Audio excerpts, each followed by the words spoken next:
Nerd Academy podcast is released weekly at 12 p.m. Eastern Standard Time, available on our website at www.thenerdacademypodcast.com and wherever you listen to podcasts. You can find the Nerd Academy podcast on Facebook, Twitter, Instagram, and YouTube. You can also help support the show by going to patreon.com/The Nerd Academy podcast, where every donation allows us to bring you more exciting content every week.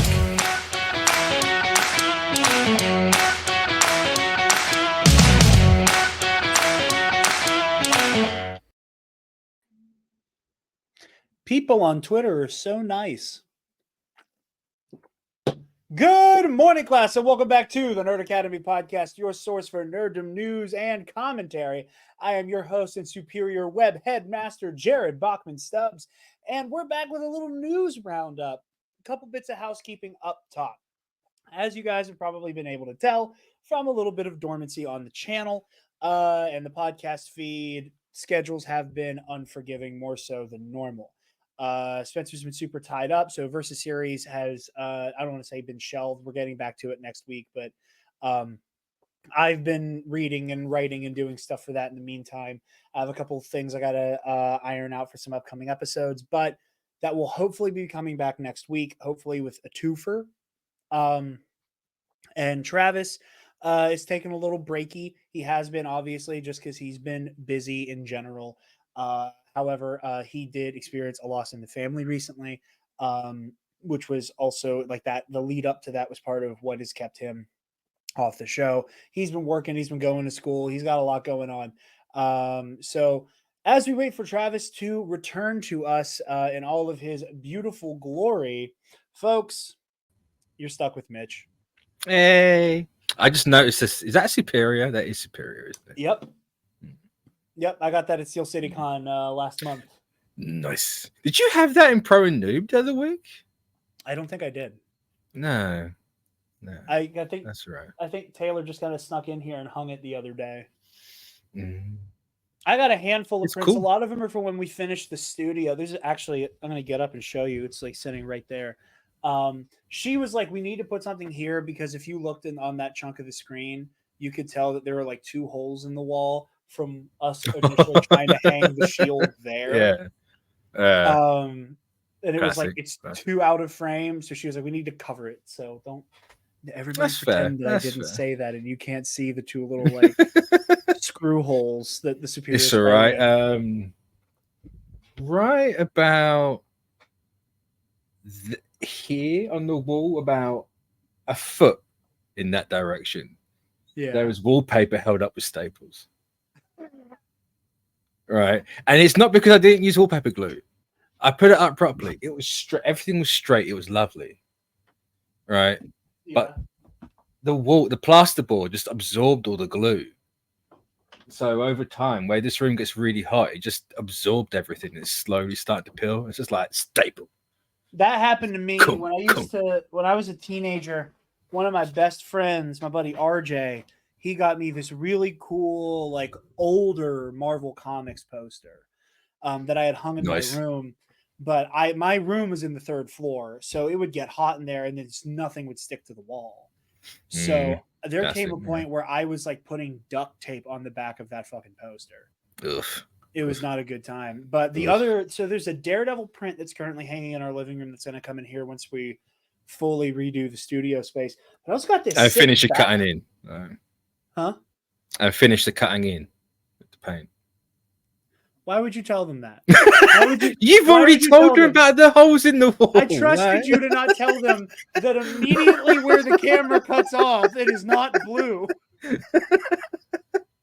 Look, that's how much that hurt me. As someone that has lived with color and designs, you would know about traitors, wouldn't you? And turncoats. Anyway. Justice for the T. I also got I'm going to full screen myself because this one's badass. The same people that did the Daredevil one that I have also made this Batman one. Oh, that's cool. Right? I like that. Right? I know.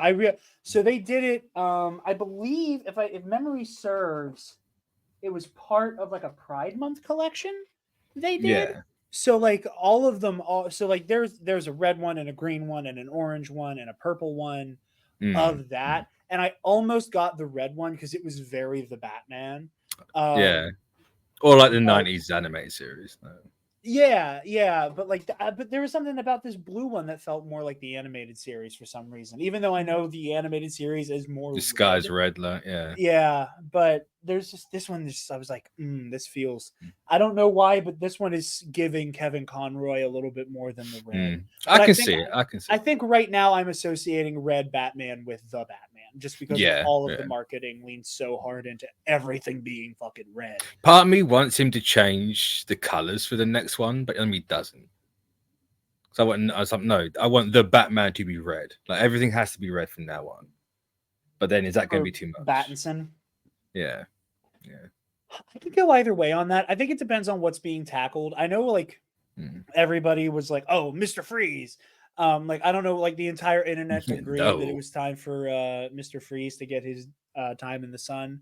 I mean, I wouldn't mind if he just goes, "I'm fixing." No, well, I can't. What Batman movie was that? Freeze Yeah, and Robin. I thought it was Ant Robin. Yeah, I wouldn't say Forever, but I knew that wasn't right. Yeah, if he just goes, "I'm taking all of these villains and fixing them. I'm going to do them properly." We know he's not because he said only grounded and real gritty characters. Well, I guess that could be our first mini story because I did realize as the intro was rolling that I didn't put that story in here. You're It's welcome for the segue. I mean, we'll hit this and then we'll jump into the Sunny's Bloody Mary read. But here's my thing. I really like Matt Reeves' take on Batman. I really do. Like I stand firmly. Like I was the Batman truther walking out of the theater. Out of the theater, I was like, this is the best Batman movie. And I can hear arguments for like this movie is better made, whatever the hell that means, however the hell, everybody's rubric is different. I go into a lot of cape shit with my mind kind of going in two directions where it's like how true is this to the character?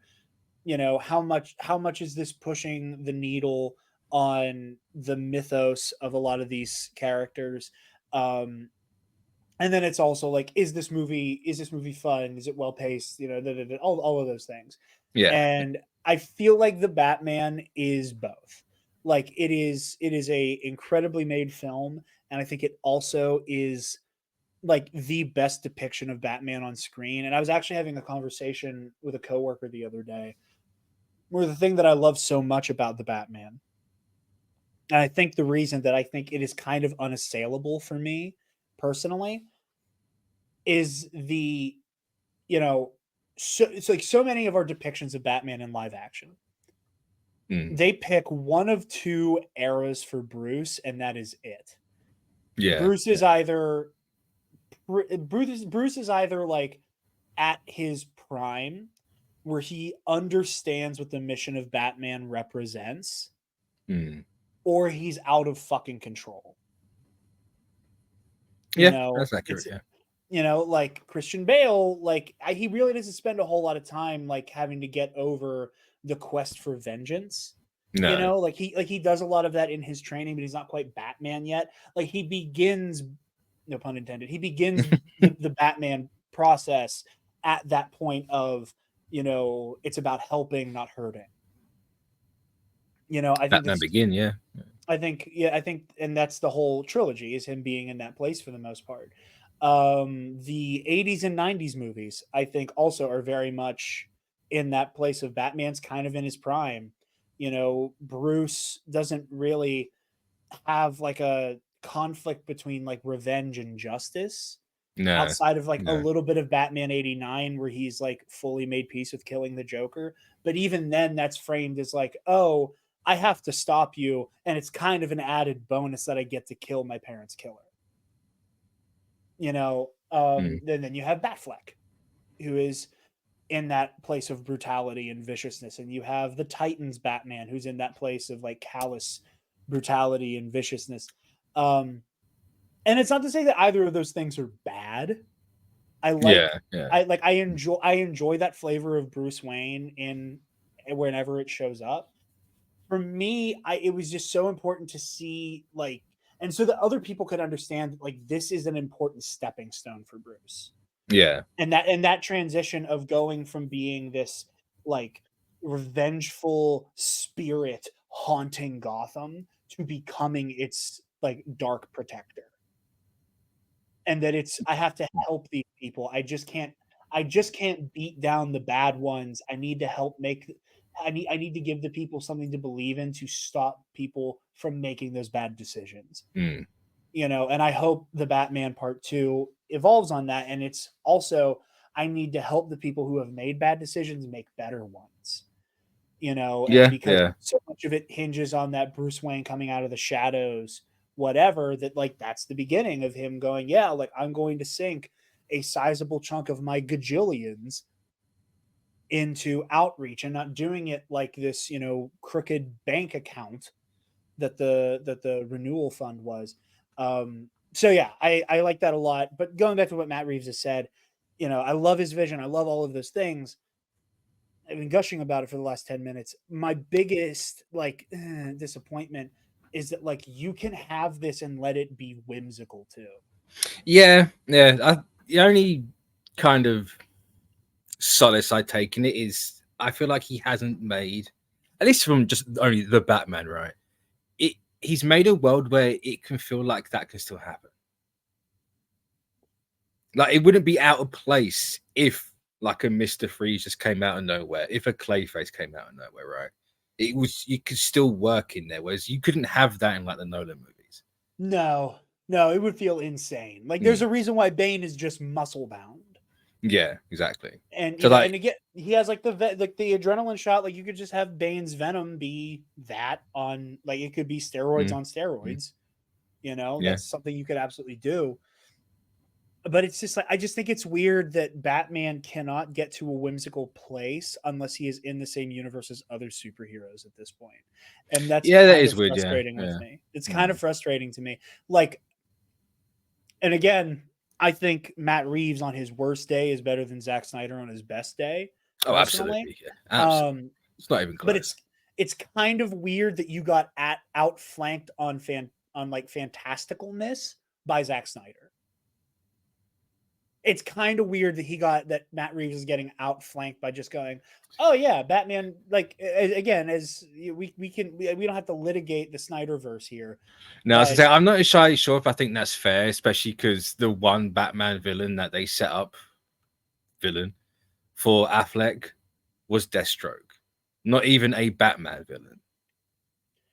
Sure, that was who they were setting up to be the big bad of Bruce's movie. I will tepidly defend that decision and go, Deathstroke is a character people have been begging to see on screen. Deathstroke is new. You know, Deathstroke is one of the big time villains who I think could hold down being the main antagonist. Sure, I agree, but but they also just like took Snyder had that intention. They just Killer Croc was just there, and he's a fucking crocodile man who lives in the water. Like, but you didn't see the two of them together, though, right? No, sure, but I'm just saying, like, but those Batman villains were there. You True. know, that's fair. Yeah, that's what I'm saying. Like that, like the fanciful, fantastical stuff is there, and you just never saw it with Batman. I suppose you can count Darkseid, but it's not a Batman villain. It's Justice League. Not a Batman villain, but still, like, it's allowing Batman and the mythos and the intensity.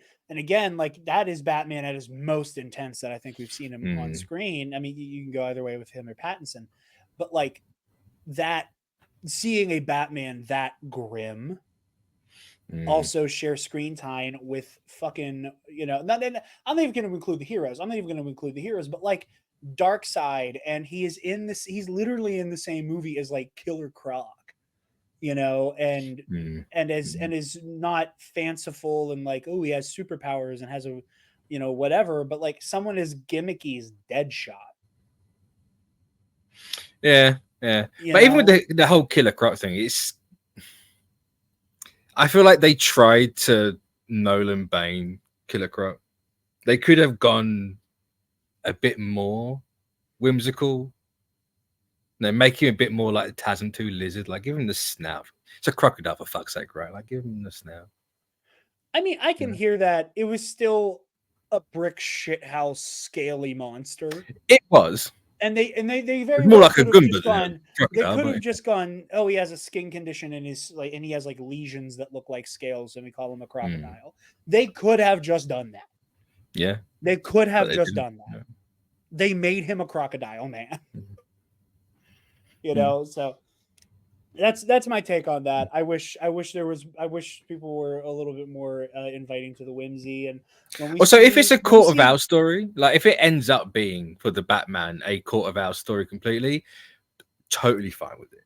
yeah, yeah. Totally fine with it, because especially if you have like Talon in the second movie and that leads into the court for the third, totally fine with that. Oh yeah. No, Oh yeah. there's Especially let it get supernatural. That's my only thing. Let it go to that weird supernatural place. And I will be a happy camper. Or at least allude to it, right? Like you can pretend it's supernatural with everything, but it be very much grounded. Or there can even be you can call attention to the fact that there is no actual explanation for this. I think that would be really cool. Is if like they're just like our modern scientific brains cannot comprehend why this thing won't die. Yeah. I think that'd be cool. But Mitch, if you ever had to fight the Court of Owls and go a couple rounds with a Talon, you know what I think might lift your spirits afterwards?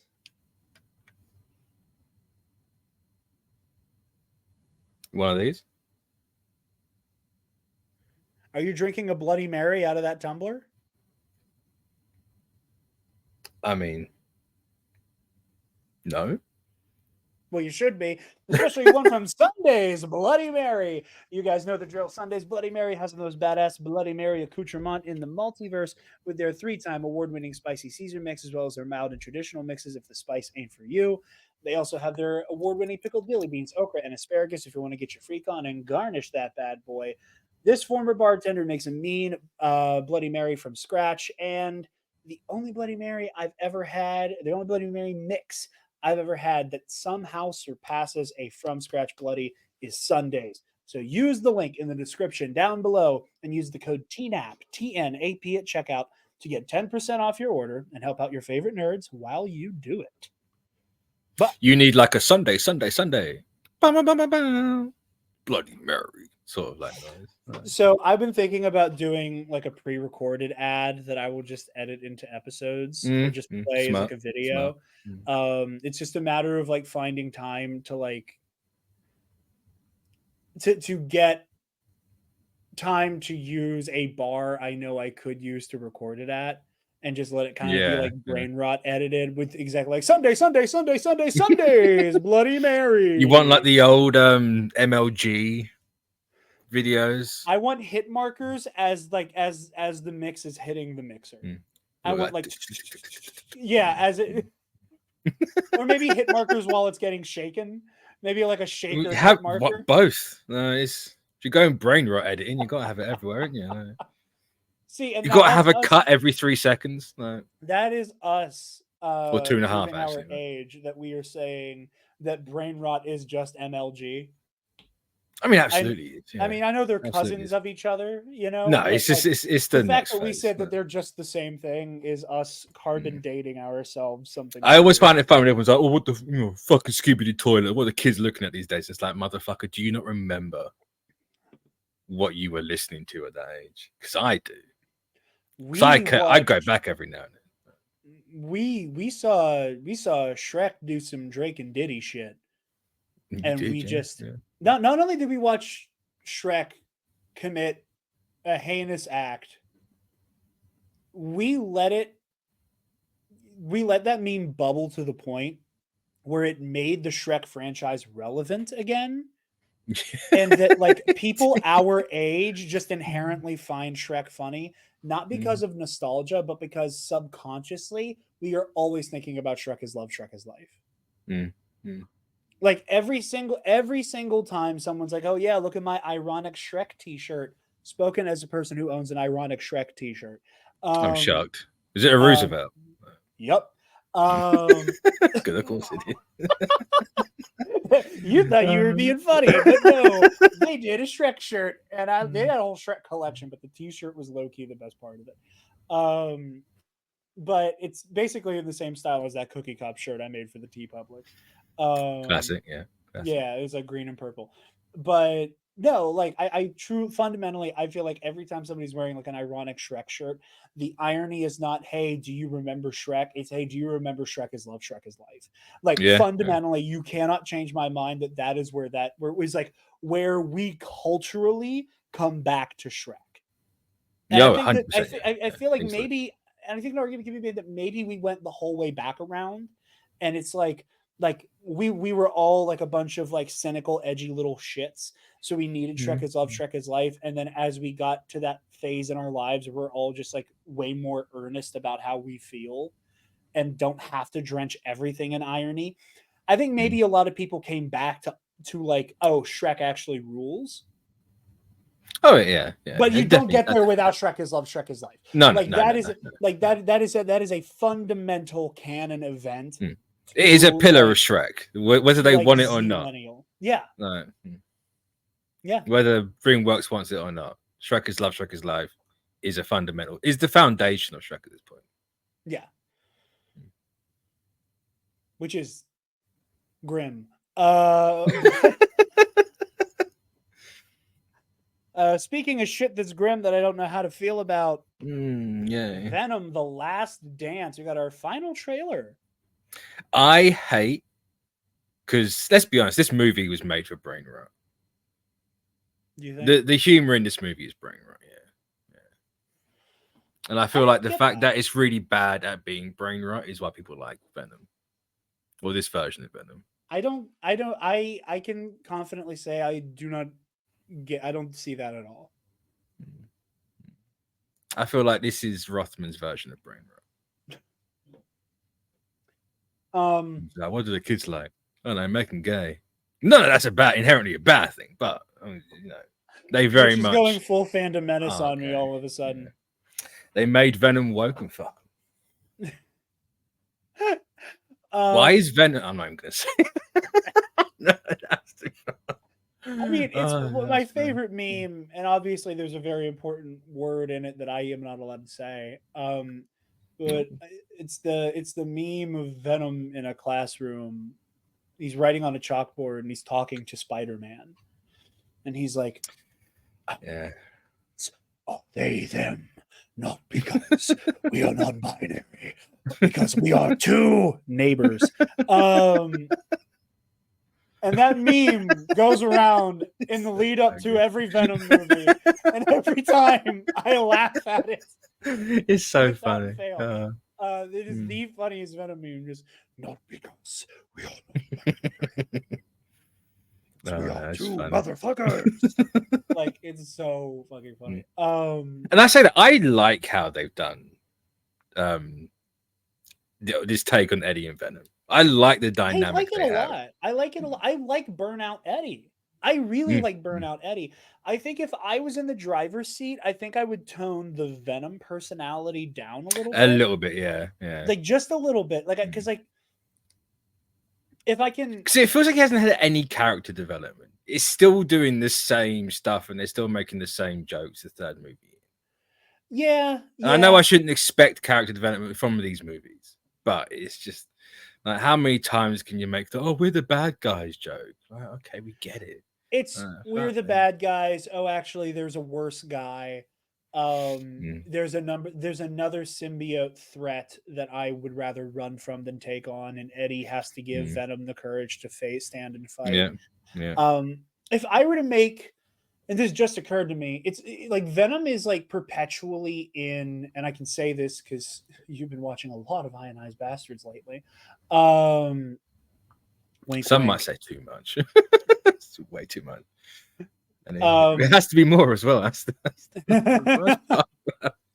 I'm nowhere near where I want to be.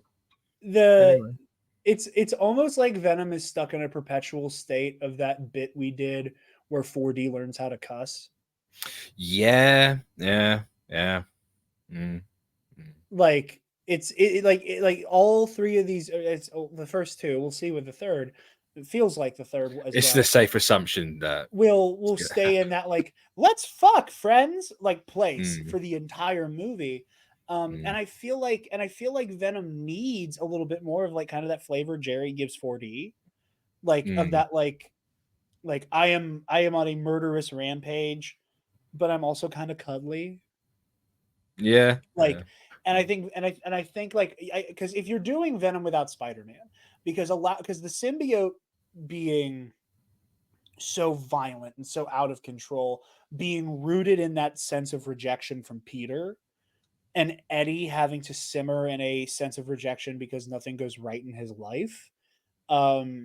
Letting those two things commingle into allowing him to be a villain and then an anti-hero, I think works really well. And I think that they have navigated having to skip that chunk of the arc as well as can be expected. Like, especially if you go into this and go, it's gonna kind of be an action comedy starring Venom. Yeah. Which I don't think the first one fully committed to that idea. I think the first one fancied itself action horror and then realized it was kind of fucking hilarious and went, well, action comedy for Carnage with horror elements. I feel like the marketing for the first Venom realized what this movie is before the movie did. Because you had that whole Fries tweet from Sony, right? Or the Venom Twitter account. I don't remember. What was that? They had like a chip or like a fry, like French fry. I can't remember what the tweet was. I just remember they had this tweet and it just kind of kickstarted all these Venom memes. And it was like really tone deaf, like them, like a corporation just try and do a meme. And it's like, why are you doing that? And of course, it's Sony, so it's even worse, right? I mean, hey, they will always be fighting for second place next to goddamn Swagman.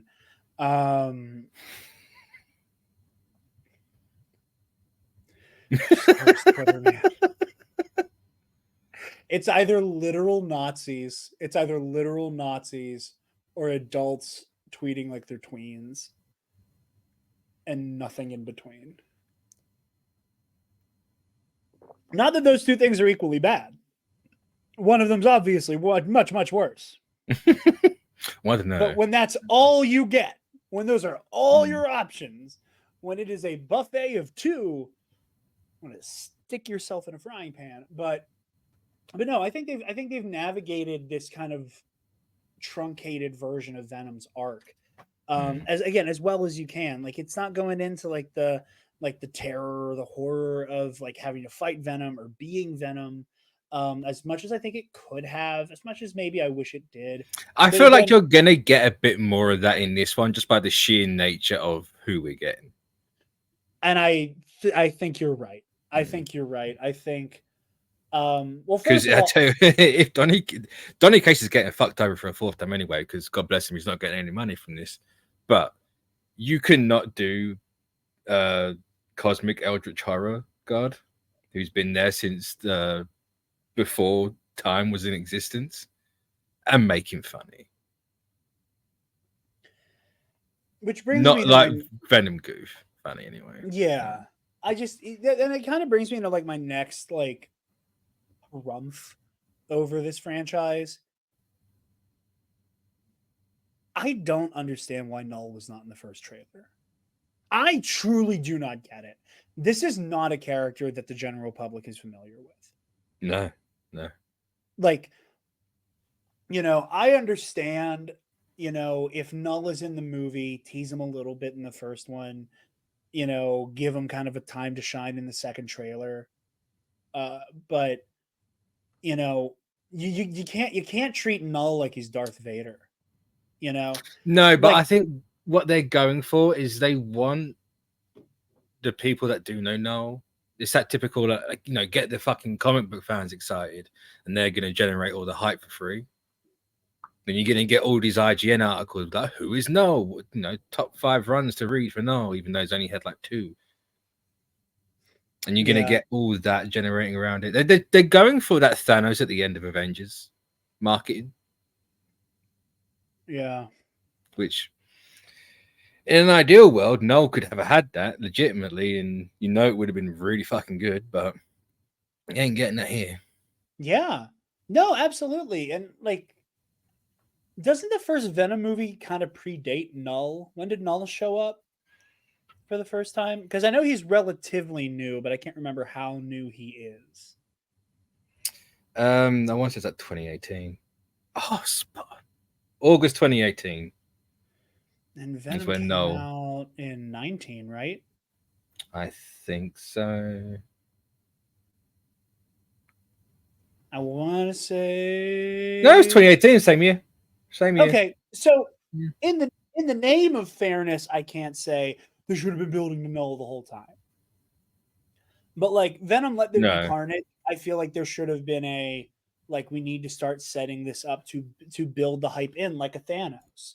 I'd say Let There Be Carnage should have done what Spider-Man 2, like the game, did and have the spirals.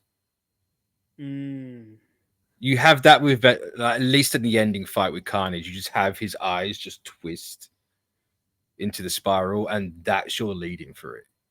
You don't have anything else. You let all the fans do all the talking about everything, and then you go into it. Because I'm then inclined that to way, agree with you. like you could have also then put the No Way Home whole interdimensional multiversal hive mind thing into that movie, and that leads into Null a lot better. Yeah. Whereas now it just feels disjointed, and if this, it's like Feige's gone, just do this, please. Like use this guy, make everything make sense. I don't feel like we would have got this otherwise, but Who's to hey. say? But yeah, I feel like yeah, we got to see a little bit of Null. It's still not enough in my opinion. I really think he should be a cornerstone of this marketing. Is this like you said, eldritch symbiote god with angel wings and a fucking sword and shit? Like, lean all the way into that, you know. And I think you can really hammer home this idea of like Venom and Eddie both knowing this might be it. Yeah. You know, that I think you make that feel way more foreboding, and I think that because especially because it does feel like they're leaning into this whole idea of like the story of Eddie Brock and the Venom symbiote is a love story. Yeah. If you're gonna lean into that, like just let it be love in the face of oblivion. You know, I think that would be so cool. I think it'd be such a great angle, and you can ham it up so much more. Like the first movie, you get the impression that it's Venom running from the military for the entire last chapter of this story. Yeah. You know, like, and I said at the time, and I said leading up to this trailer, I'm like, I'm really hoping they're just hiding Null. But I we'll feel see like how it Null turns out. was obvious. Like with how these movies are going, Null was the only way they could have gone. I don't think they could have agree with actually you. of any. I You can say you agree with me, but what's I the agree but? with you, but fucking Ezekiel is our villain for a Madam Web movie. And there's a Craven the Hunter movie where he's like Peeta's Punisher. So like, yeah, it feels like a layup to end with Null, but this is not exactly the studio that knows how to stick a landing with these characters, let alone cast the right. Oh no, villains. absolutely not. But it's you can't because let's be honest, you can't go Carnage Toxin. Toxin's a step down. I don't give a fuck who likes Toxin, right? Toxin is absolutely a step down from Carnage. Like if you're gonna have any symbiote be the third villain, it's Carnage, right? That could have been it. The fact that Carnage was second, it was always going to be Null, regardless of how old Null is in the comics. It was always going to be him. I agree with you. I feel like the only way you can make arguably a lateral movement to Toxin from Carnage is if Carnage is still alive. And that like it is the Toxin, and it's like it's Toxin is kind of the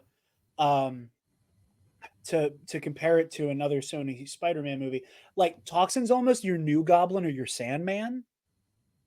Yeah. Not that that movie's structured great. Like I defend that movie to the day I die. But it's that antagonist turn protagonist. It's the mini boss. It's the mini boss who might end up on your team by the end. And I feel like that's gonna happen in this one. Yeah, I feel like you're gonna have like Scream's gonna come back because she wasn't in the first one, but we know the symbiote's there. and we see them all in the That's jars right, again. yeah. Like, you're gonna get all the other symbiotes against No. I'd like that. I'd be down with that. Plus whatever the Baja Blast one was, which is why I'm drinking my hard Baja Blast today. What color is that? Green? It's like a teal green. It's like a teal blue. Are you talking about that symbiote that leaked the other day? Yeah. Yeah, that's supposed to be. Apparently, it's Toxin. Yeah. Toxin's like a Even though reddish orange. he's Carnage colors, Yeah. but instead of it all being swelled together, it's like not a hard cut, but a goopy cut. Yeah.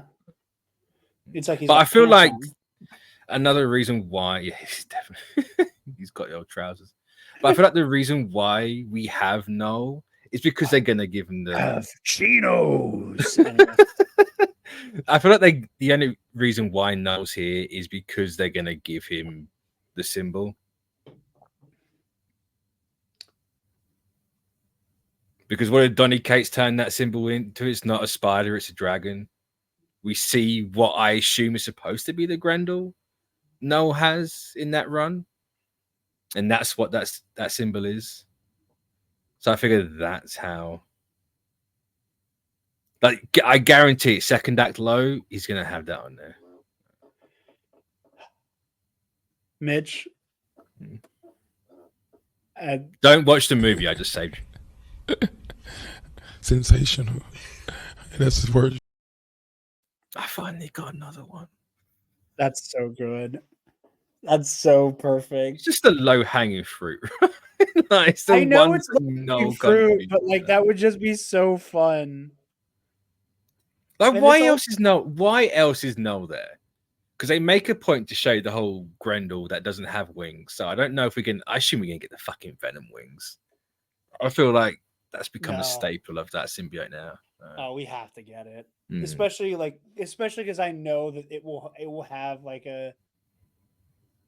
I feel like it'll have a very Star-Lord and Guardians too. Like I'm gonna make. I believe we can fly. Like, yeah, like oh god, he also says in the trailer, like, I told it's R. Kelly. Never mind. I was like, oh yeah, like you'll hit it and it'll be Venom massacring all these symbiote drones. Just I believe I can fly. Yeah, but that's definitely not gonna happen. But they even make the joke in this final trailer, right, about them being on the plane and saying, I told you we can fly. No. Yeah. Man's getting the wings. You've heard it here first. I hope you're right. I think that would be such a phenomenal way to cap off this trilogy, to let the final action sequence, which again, and the fights in these movies have not been bad. I feel like the fight when you can see him, like Christ. That was what I was going to say. I feel like the fight choreo, when it's not being undercut by some not great cinematography, like the actual fight choreography for these for two of these beasts just duking it out has been pretty good. Like that was a really good adaptation of Carnage.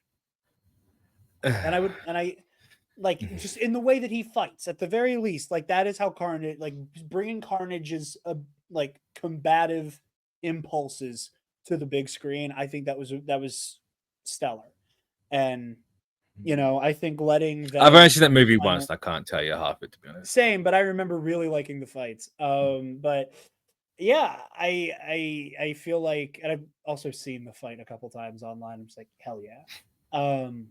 It's how Spider-Man fans watch Spider-Man movies, I'm telling you. No. Brutal. 60 FPS in Twitter GIFs. I saw one the other day and I was like, oh, here we go again. This is a thing. Well, speaking of Spider-Man, we got a really interesting story out of the Hollywood Reporter this week. Yeah. THR had an exclusive from Boris Kitt. Spider-Man 4 has found its new director. Obviously, John Watts did his trilogy and kind of stepped back. He's obviously still in the Marvel family. He's working on Fantastic Four. He's doing. He's still in the Disney family. He's doing Skeleton Crew. Is he doing Fantastic Four? No, he's not. He was supposed to. It's Shaq. I'll say he was going to be doing Fantastic Four. Then he said, "No, I want to do Spider-Man," but now he's not doing Spider-Man. Right. Yeah, I forgot about that. It's Shackman now, but he's doing Star Wars stuff. But Boris Kit reports that Shang-Chi and the Legend of the Ten Rings director Destin Daniel Cretton, how do I say Cretton? Because I don't want to call him a cretin. I think it's. Uh, I was gonna say I think it's Cretan, but I'm not sure. Yeah. All right, Destin Daniel Cretton in talks to direct Spider-Man 4, which is really exciting. Now, obviously, as Which the basically universe means goes he's to doing that grow- movie. Yeah. Yeah, probably. Unless there's a shift in the tides here. Also, there has been rumors floating around. Now, okay. This is going to tie in with our other Spider-Man story. I loathe. Can you still hear me? Yeah. My screen went ape shit there for a second. Yeah. Especially in the age of Elon Twitter, people just say shit, and this has always been a problem. Like, this has always been an issue where, like, I'd have friends who, like, really like Star Wars but aren't in the weeds and with shit, who, like, couldn't recite to you, like, all of the projects that are in development, who would Yeah. constantly ask me if I'm excited for the upcoming Old Republic movie starring Keanu Reeves. Classic. Yeah. You know, and I would have to be the bearer of bad news and going, well, that's not really happening. They've talked about wanting to do something, but we don't know. And it is what it is. And I just open Twitter and I open Instagram, which is also just as bad for this. And it is just posts with thousands of likes and thousands of comments hyping it up, talking about how the upcoming confirmed 100% Spider-Man thing is on its way and this is what it'll be about. You know, or like, Oh yeah, the whole plot details one straight away. Like, nah, that ain't happening. No, or like it's immediately like it's another multiverse one. Maybe. I hope not. Cards on the table. I hope not. Now that said, I also was like, I don't like this whole all three Spider-Man idea early on for No Way Home speculation. I did not love it then. And, you know, now I obviously have a very different opinion, but I don't think they'll go that route. I don't think it's a well you can return to very frequently. I think the next and probably No, but they've got an in for why, right? Because let's say purely hypothetical. Obviously, I know jack shit about this movie. If he picks up the Venom symbiote, automatic multiversal movie. It's a plot thread from the multiverse. And it's obviously going to have a connection to the multiverse. Because we know that's how that hive mind works in those movies. Yeah. And you're going to have they'll do all this stuff connected to it. So you can have a small scale story with Spider-Man, but it'd be a multiversal movie. It could be small scale and multiversal ramifications. I wouldn't mind that. Like, and I very much am. And, you know, cards on the table, the original version of this thumbnail had that concept art of Peter, like Tom Holland, Peter Parker wearing the symbiote suit. It just looked weird next to Venom. So I changed it, but I do want him to get the symbiote. I think right now is prime time to give Peter Parker this specific trial. For where either he is now, part of me, the only reason why I think it wouldn't happen in this movie is because the Russo brothers are absolutely doing that in Secret Wars. There's no way the Russo brothers come back and do Secret Wars, the movie they said they wanted to do, and then not do that one specific beat. There's like zero chance. One way, it's either going to be in this movie or that movie is happening. There's no way. I agree. My issue is that, you know, there are other irons in the fire here with whose stories need to be wrapped up and whose don't. Oh, I agree. You know, like again, if Marvel Studios and Sony play their cards right, they can crank out 10 fucking Spider-Man movies and then do a soft reboot and have Miles take over and kill off Tom Holland. Like, there is room to really, really, really cook here. And if Spider-Man has a similar role in Doomsday and Secret Wars, I don't know that you have enough runtime real estate to do that and make it count. Oh, you absolutely do. Absolutely do. Really? You don't need a lot for it. You don't need a lot for it in the slightest. It's literally as easy as, hey, here's Battle World. Spider-Man just ends up in this goop place. What's this goop? This goop place is entirely that one little splodge that was left of Venom in 616. Done. Then that you roll with it. I think we're accidentally talking past each other. I don't think it's hard to introduce the symbiote and put him in it. I mean to develop what that means for Peter. Like, you don't do that in Avengers in the slightest, and I wouldn't ever expect them to develop what that means to Peter. That's not the movie where you do it. Okay, because that was my thing. Was like I love the idea that he gets the symbiote in Doomsday or Secret Wars, and then, God willing, Spider-Man 5 is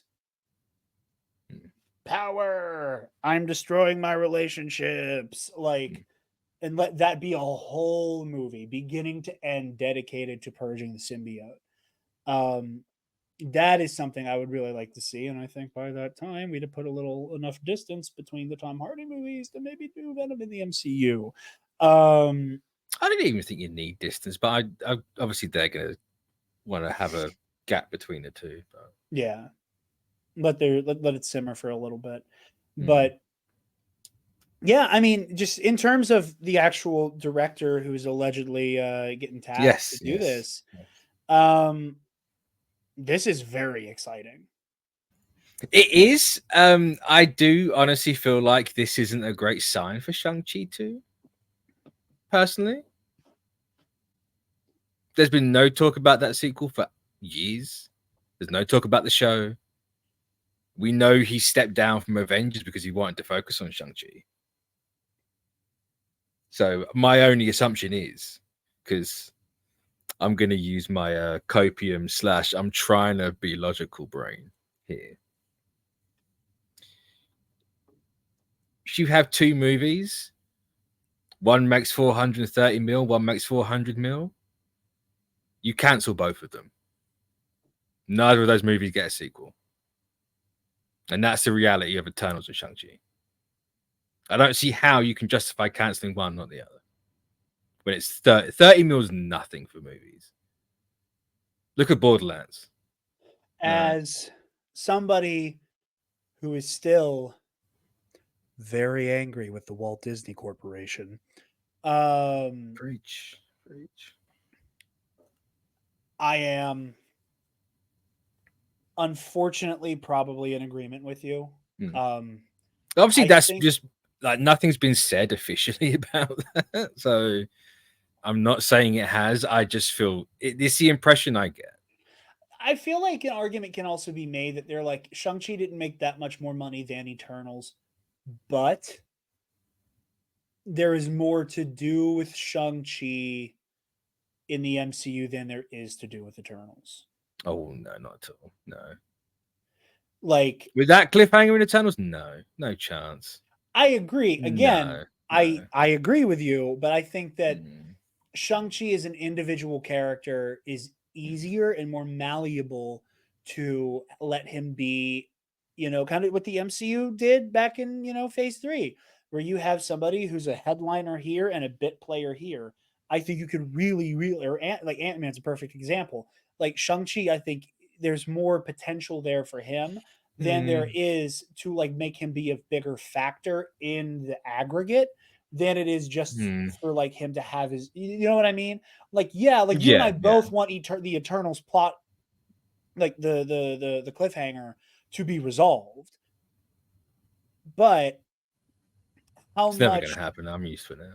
And again, obviously, would the team of the Eternals become in fucking clutch in a battle world situation? Would they be indisposable? Yeah. Absolutely. You basically have the goddamn Justice League on tap at that point. On top of the Avengers, on top of what the Fantastic Four and whatever other teams end up in the fray. Hell, the Defenders might even show up this time. Like, break a rib crew. Yeah. Hey, Luke and Jessica are The pretty defend terrible. ER. Yeah, great. Mm. Mm. ER. God, Mitch hit two. Mitch hit two in this episode. Sensational. And that's his word. I'll wait for my flowers in the mail. Oh, thank you. But no, but you know what I mean. Like I think it's easier to. I get what you mean. Yeah, he's an Shang-Chi easier more digestible integral character. to a plot line than it is to make the story work around the Eternals. Which again, as much as I liked that movie, and again, as I've made this joke before. If anybody on this planet is allowed to hate this movie, it's me. I watched a motherfucker die when I saw it. Okay, I love that goddamn movie. I told you that story before when we did the review. Did you? Yeah. I have no memory of that. But I like request that elaboration later. But yeah, like I love that movie. You know, it's not perfect, but I really do like a lot of what it's going for. And I had a lot of fun with it. But just there's so much going on there. I think it's way harder to make them super important to the end of the multiverse saga than it is to make Shang-Chi pivotal, especially because, you know, the big theory that Shang-Chi's weapon of choice might be like part of the equation here to whatever's going to cause this. Oh, I Like, hate this that theory that calamity. the bangles and the rings are part of like Kang's chair or whatever the fuck it was before. Oh, not necessarily the chair, but just that it's like No, I know, but like dawn I of hate time that. technology that would be crucial Mm. in the fight. Yeah, I hate that theory. Made no sense. No, I don't give a shit about the chair. I'm just talking about like it's. I mean, even something just the rings to being do. integral in the first place. Obviously, there's gonna be something because of credit scene, but I hated that idea. But yeah, I think that's, you know, so I feel like there is hope for Shang-Chi too.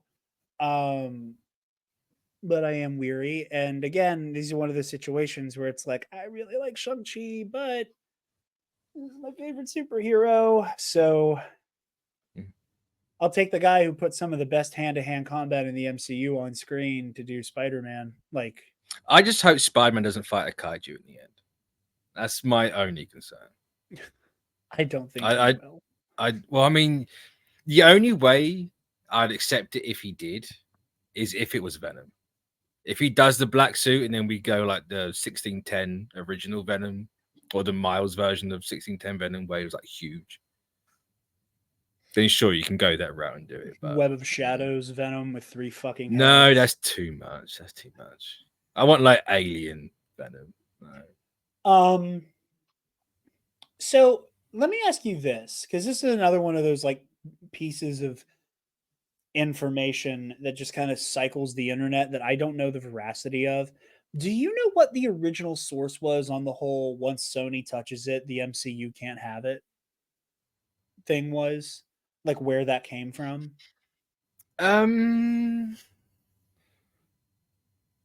Pass. I'm at a point where it just I mean, I see it, I react to it, I let it go out. If that's true, I'm very interested to see what they do with like in terms of villains. I want to say it was RPK, like Daniel. So a I full really want to say it was 50-50. Daniel, but I'm not 100% sure. So a full 50-50 I on whether or give not it's Daniel legit. a bit more credit than that, to be honest. But yeah, Okay. like I'm not a fan of Scoopers. No, obviously no Scoopers right anyway. I trust Daniel. If Daniel says that, I trust it more often than anyone else. Okay. Touche. Touche. Personally.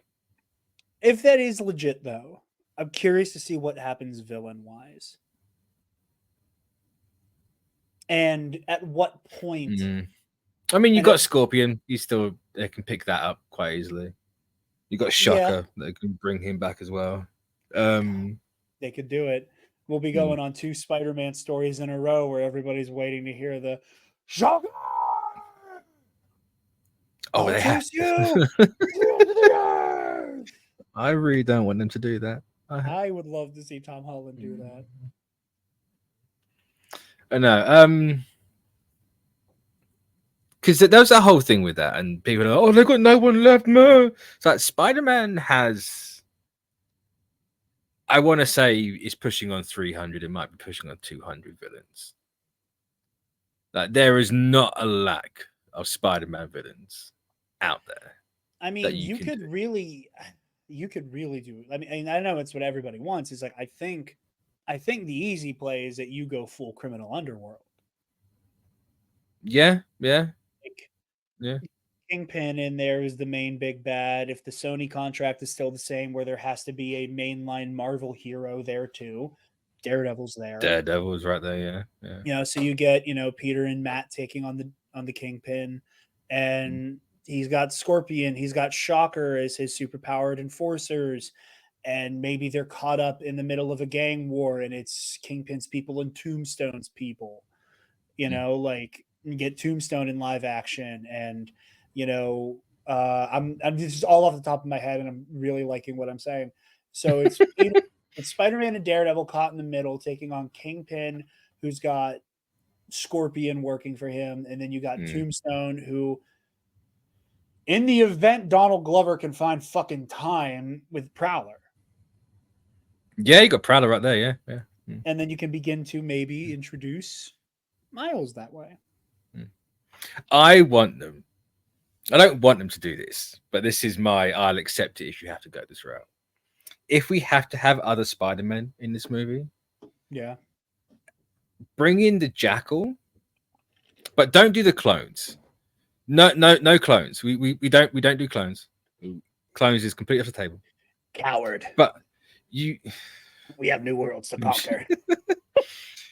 But you have it be a ramification from No Way Home. It's like this guy has seen there's more Spider-Men out there.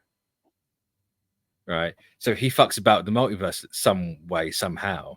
Right. And he just ends up bringing in like a Ben Reilly, like a Kane Parker, and just other people. And we go that route. Right. So instead of him fighting with Spider-Man, it's him fighting Spider-Man. And we go that way.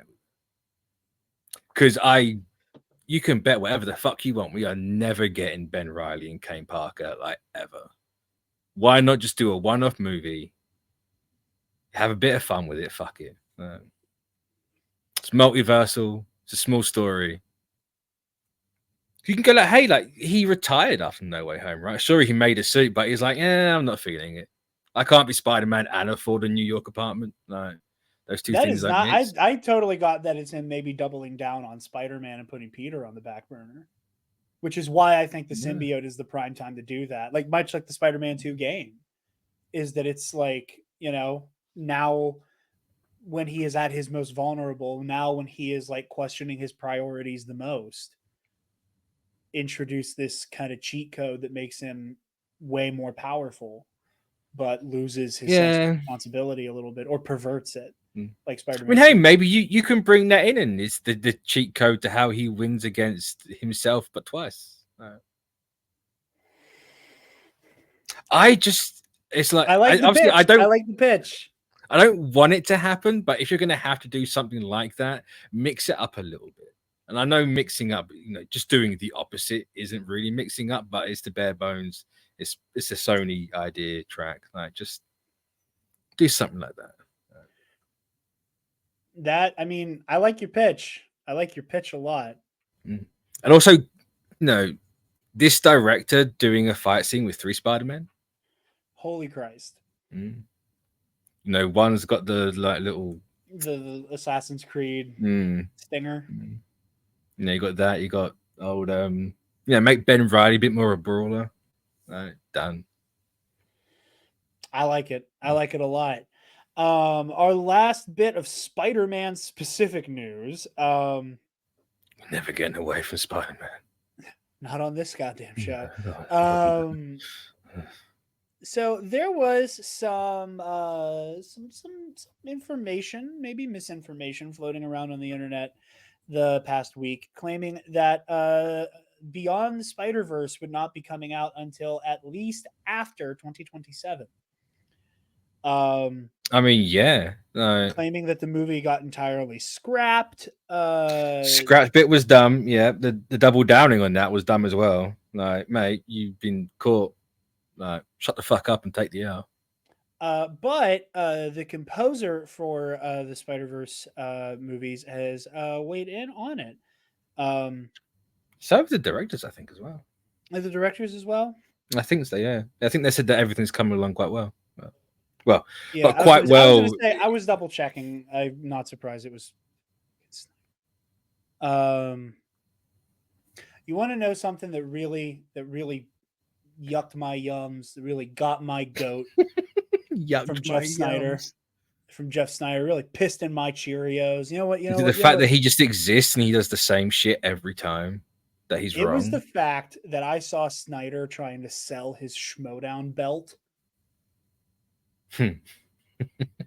Of course, that would piss you off. Oh, I was livid. I was fucking enraged. I was like, how much did you bid in it though? Oh, $1,000. I won. Look, I'm God, you want to know? You want to know how like mentally fucking abused I am at this point? I made. Oh, I know this very. I made that joke, and in my mind, in Alden Diaz's voice, I heard, "That's the only way you'll ever get a fucking loser." Like I heard his voice in my head. I'll never know peace. It's because Alden's in the room with us right now. It's gonna be in this room. See, what you need to do, if he ever says something like that, just be like, well, no, you have a trivia belt. I have a trivia belt. Yeah. It's like, sure, you won the trivia, but I win the trivia. I like that. I like that. It's trivia, not trivia. Sorry. I had to. I respect it. But yeah, so it does look like that may have been bunk, but and I hope it was, but you know, sure, we're not getting it before 27. Yeah. Because they haven't even done the voice recording, right? Doesn't sound like it. Because that's usually one of the first things you do with animated movies.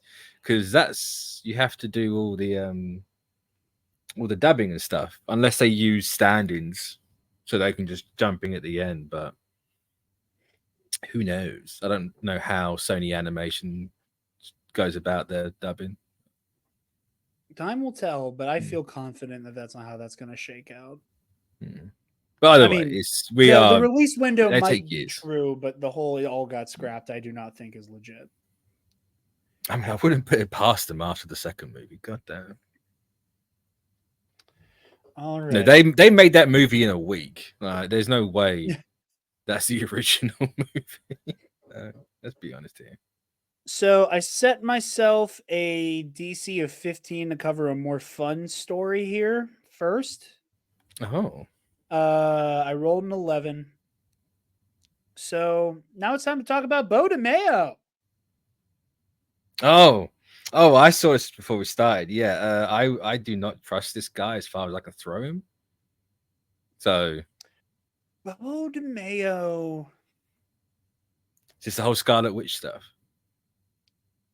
No, this is just kind of getting caught up on the fact that there's been a yeah, his OnlyFans truth. A brouhaha over because we were not able to record. I wanted to record the week this story broke. That because everybody's like, why did Beau Demayo get X-Men? Because it looked like he was throwing down pretty hard in that writer's room. When the show came out, it was fucking remarkable. Here we are. Why to get Can't fired. Look at some Magneto scenes the same way anymore. I have not had a chance to go back, and I there's one specific shot of Magneto on the cross. It's just like, oh. I never want to see that reference picture, and I hope to God someone's paying for the therapy for that person. I do too. But yeah, so the big accusation around Beau Demayo's conduct is he's a bad man. He was to kind of simplify things, it's that he was sending nudes to his animators. Yeah. Among Because I was there assumed that another they were factor the to it? reference pictures. So. Yeah. Yeah, there Yeah, might not have so been nudes. I assume the truth somewhere in the middle of the whole. It always is, right? So it might not have been nudes, either way, I don't think you send those types of references to your colleagues. It's like yeah, it's weird behavior. It's very so weird we're behavior. kind of article hopping right now from Deadline. Months after DeMayo's exit in March, Marvel Disney exclaimed in August that he was fired because of quote the egregious nature of the findings and a misconduct probe. Last month, DeMayo said that he was let go in part because of some LGBTQ fan art he reposted, implying such rigidity is emblematic of the company's stance. When in reality, it is that he was getting kind of touchy with his coworkers, and that he was sending nude photos as the reference pictures for how he wanted his characters drawn. My knee jerk, and obviously Beau Demayo has come out and said um, that this is false, and is claiming that he is being targeted both for his racial and queer identity. Oh, is that what he Now, said behind his $9.99 paywall? No. So I won't pay that. Tell you now. He also has claimed, quote, these allegations of egregious misconduct are false. He also said there are near criminal working conditions that turn individuals against one another, stokes paranoia to ensure compliance, and said that he had what he described as a near illegal NDA. Now, So situations like not an this, illegal NDA then, basically. yeah. Well, this is nearly My illegal, so not quite illegal. my take on this, and this is just like smell test kind of stuff, you know. Like I said, when a story this serious comes up, we will cover it on TNAP. These are one of those, like, when there are big developments, we will circle back to it with updates. I have never felt super comfortable litigating these types of things on air, aside from this is how I'm feeling smell test wise and kind of going from that point. What I will say is that nude reference photos for how art should be animated is really fucking specific. Mm. Mm. Mm. That is insanely specific for somebody Mm. to have pulled that out of their ass. Mm. And that's kind of my like initial like smell test vibe. Um, It's one of those where I can see it.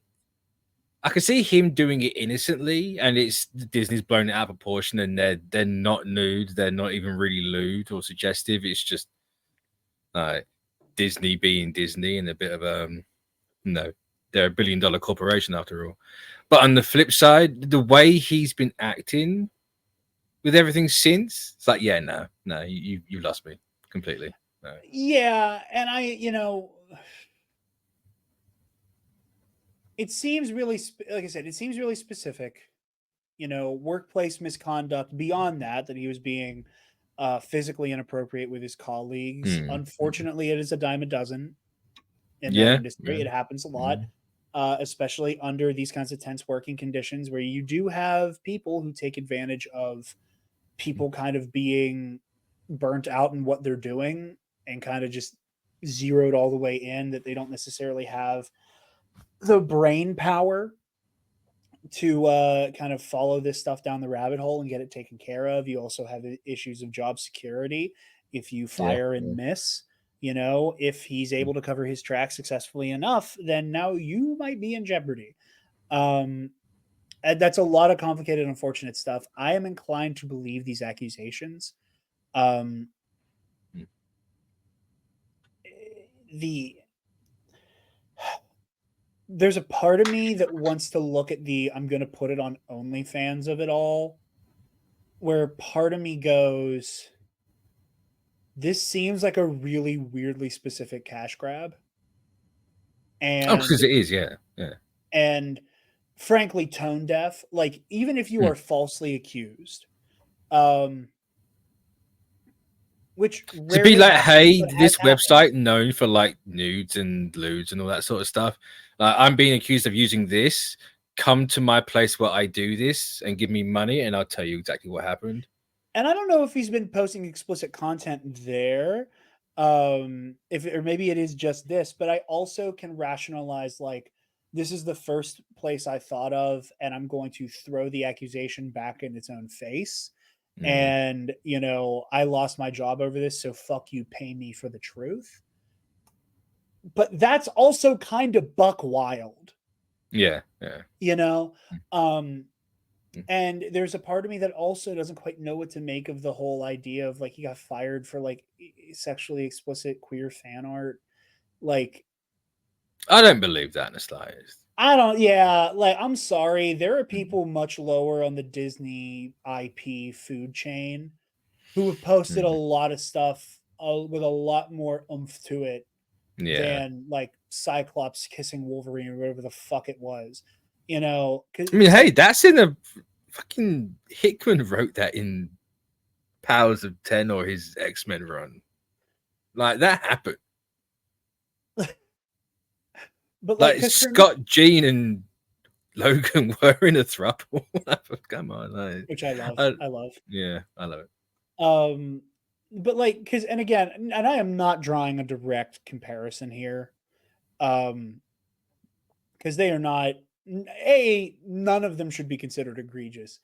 But B, the fact that like, oh, like this is a little too raunchy for us to want to be associated. It's like, okay, I disagree. I see your logic, but I don't like it. There are prominent authors who are writing Star Wars book for Lucasfilm who are day in and day out constantly posting about the ongoing genocide in Gaza. And there's a part of me that feels like that kind of like constant aggressive posting would have gotten swatted and somebody would have gotten in trouble by now.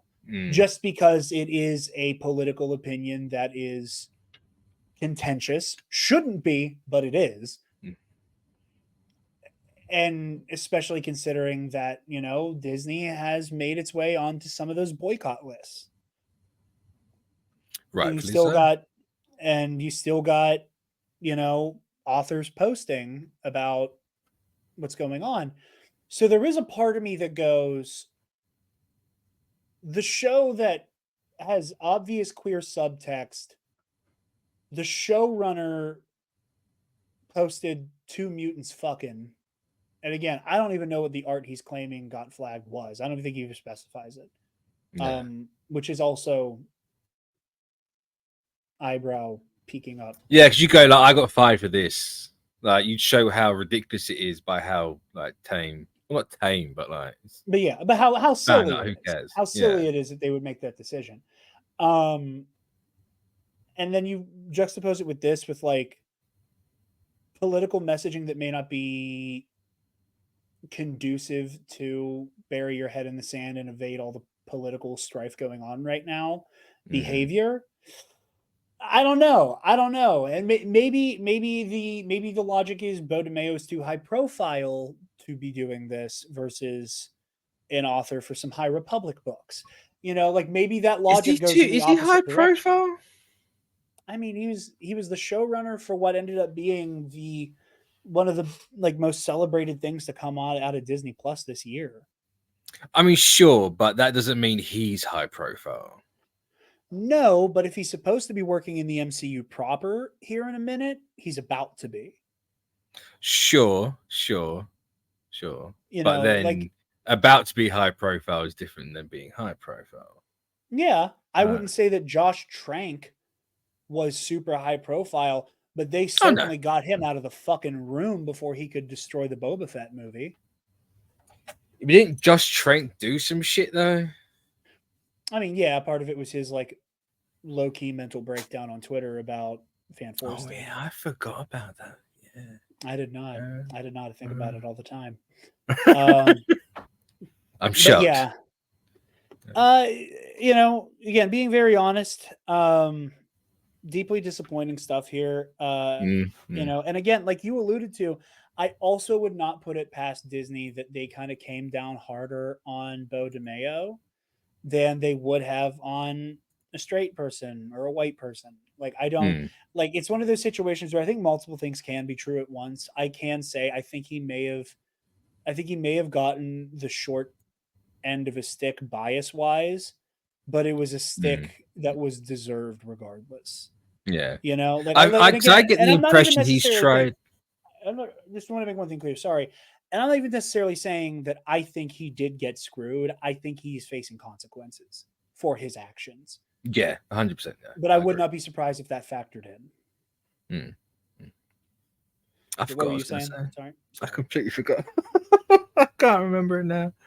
Oh, that's it. I feel like he's.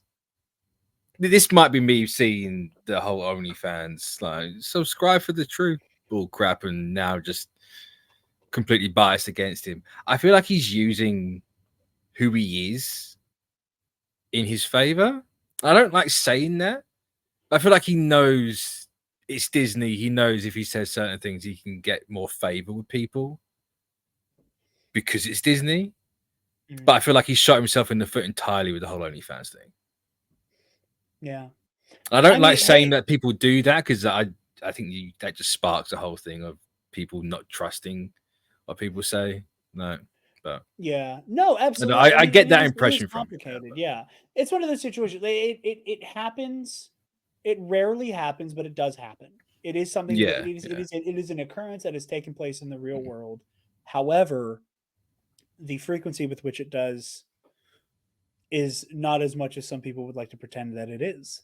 yeah, And yeah, no, I do see that angle there mm, somewhat. It's just a lot of confusing messaging, you know.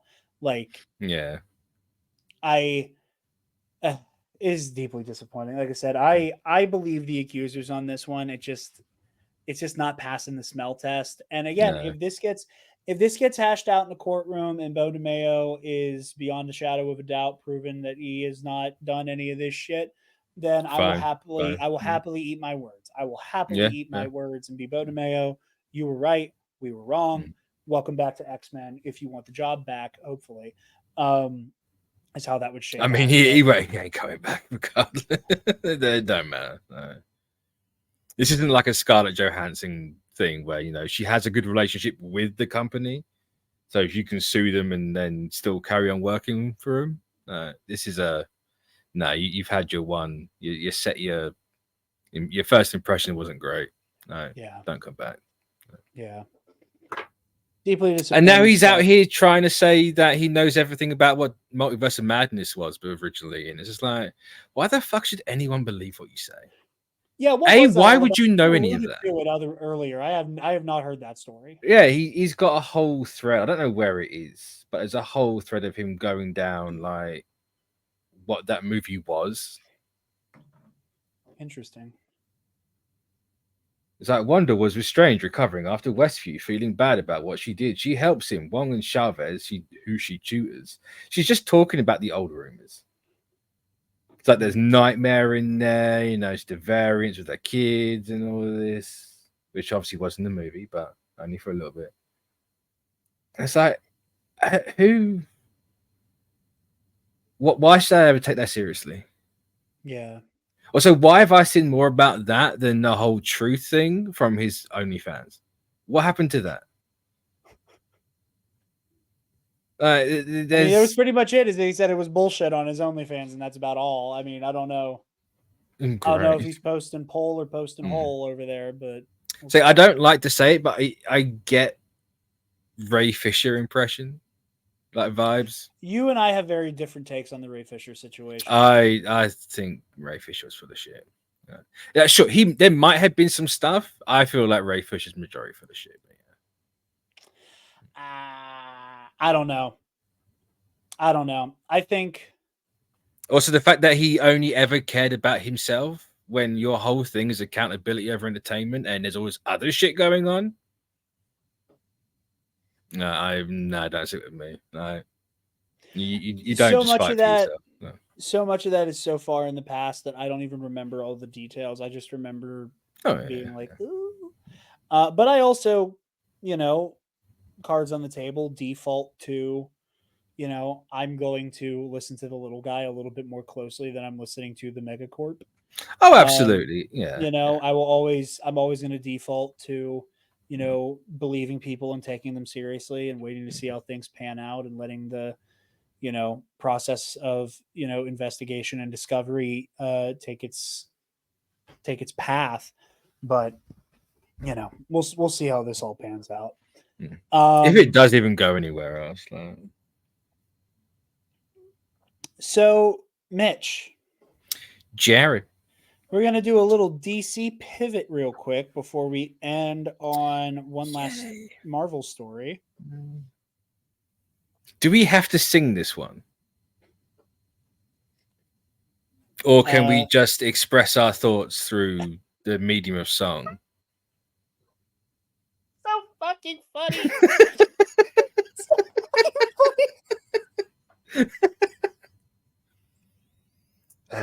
I just like, man, fucking Todd Phillips is a one-trick pony. He's not even he's just a pony. He's a one-trick pony. Todd Phillips is a master of saying, "We made this movie, but for adults. We made we made a real movie and disguised it as one of your little fucking superhero movies, so you'd come see a movie about why society bad." Smokes a fucking cigarette and like shotguns a fucking Pabst. Like, yeah, society. And then now it's, we made a movie disguised as a movie, disguised as a musical, disguised as a movie. Like, I'm slowly turning into Robert. Are you doing Todd Phillips? I was going to say, are you doing Todd Phillips or RDJ on Tropic Thunder? I just realized that it's slowly turning into the dude disguised. But like that's literally what's happening, but with the genre of movie musical. It's like, right, Lady Gaga, you can't say what it is. You can describe what it is, but you have to say it's not that. But you got to describe. This is from a fucking, I believe it's Gizmodo I'm on article from Isaiah Colbert or Colbert, however they say it.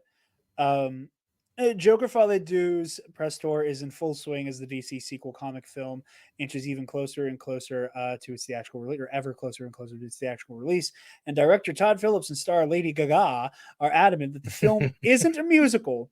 The only problem is their hurried explanation for what the film actually is: walks, talks, and sachets, exactly like the dictionary definition of a musical. I needed to read that verbatim. Sachets is such a great little flourish there. Oh, it's such a good word. During a Joker 2 press junket at the Venice International Film Festival, Gaga reiterated the Joker. I just say that for fun. I don't want it to come across as mocking. I fucking love Lady Gaga. I was say, are they spelling Gaga with 2 capital G's or? No, I just like saying Lady Gaga. During a Joker Tour press junket at the Venice International Film Festival, Gaga reiterated the Joker 2 is not a musical because it's different from the typical one. I can't even say this with a straight face. The way that the music is used to really give the characters a way to express what they need to say, because the scene and the dialogue is just not enough. Not enough. We have to sing. Hold on. And no doubt dance. Here, wait a minute. I'm gonna pull up this clip of them speaking. I believe this is her saying it. And again, like, I don't want to put any like devil on Gaga. Like, you're no, just but it's fucking you're stupid. Supposed to, but this is fucking hysterical. I wouldn't necessarily say that this is actually a musical. In a lot of ways, it's very different. The way that music is used is to really give the characters a way to express what they need to say, because the scene and just the dialogue is not enough. So, like Joaquin said, we did a lot of this live, and in a lot of ways, the pianist that was on set with us was sort of like an actor off camera in the scene with us.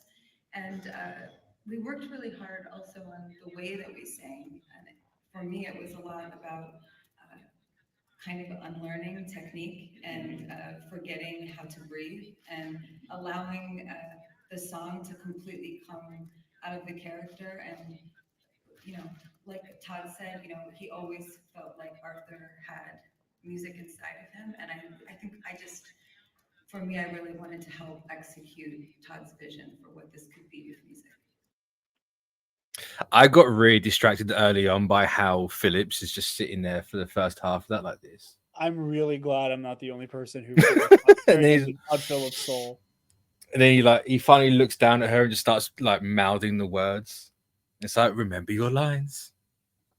So here's my thing. They're afraid that they made a musical for incels, and they know incels do not want to see a musical. So They aren't beating the allegations. I'm sorry. I don't want to say that I think you're wrong. What I am going to do is play devil's advocate for a moment. When we see this movie, we might understand what the fuck they mean. No, because if it's anything like the first movie, it's going to be done insanely badly, and they're going to do absolutely nothing. Because the reviews have already said the musical parts are really underplayed. Like, it's almost afraid to be a musical. And again, I'm going to let them cook. And I will show up with an empty belly, ready to eat. Okay? I've always said. I said this about the first Joker. Said it about the Snyder Cut. I will say it about every single movie that I see the marketing for and go, this looks like booty. I will give it its day in court. You're going to walk out of that place like a walking skeleton. No. Mans is going to be starved. I want it to be good. I want it to be good. And I want them to stick the landing. I want nothing more than to walk out of the theater of Joker Folie and go, wow, this was really hard to describe what they were going for, but I get what they mean now. I feel like if you come out being like it's hard to describe what they were going for, is not a good thing in any reality. Because then it's so cynical. Don't be so cynical. No. If you can't come out of a movie and understand like what type of movie they were trying to make, they've made a fucking bad movie. Not necessarily. I'm just saying that if the mechanic that the music is supposed to fulfill, that the mechanic that it is in place for, is inherently hard to explain. I want to be able to go, oh, okay, I see what that meant. As of now, it sounds like they're hiding the fact they made a musical. In the same way that you can't tell that the Wicked movie that's coming out in fucking November is also a musical. Yeah, it's the same thing. Yeah. You know, like that's which is fucking really wild. Who doesn't know that Wicked is a musical? That's fucking wild that they're hiding that. I know. I agree. Especially when one of the leads is a singer. You know, same thing with the Mean Girls musical. They went out of their way to bury that was based on the musical and not based on the movie, which is based on the musical. You know, like that, like they went out of their way to be like, look, it's Mean Girls reimagined with music and dancing. It's Mean Girls, but in the 2020s. Like, it's because for some reason musical movies never do well. That's the main point of it. Murder at the box office? Shit was nominated for Oscars. Oscars doesn't mean shit. Doesn't mean it did well. I'm saying, hold on. Musicals historically, it was a fucking Spielberg joint. Musicals historically do not do that well. Yes, you get an occasional one. There's always going to be one like that. Historically, they do not do well. Oh, did it not do well? Oh.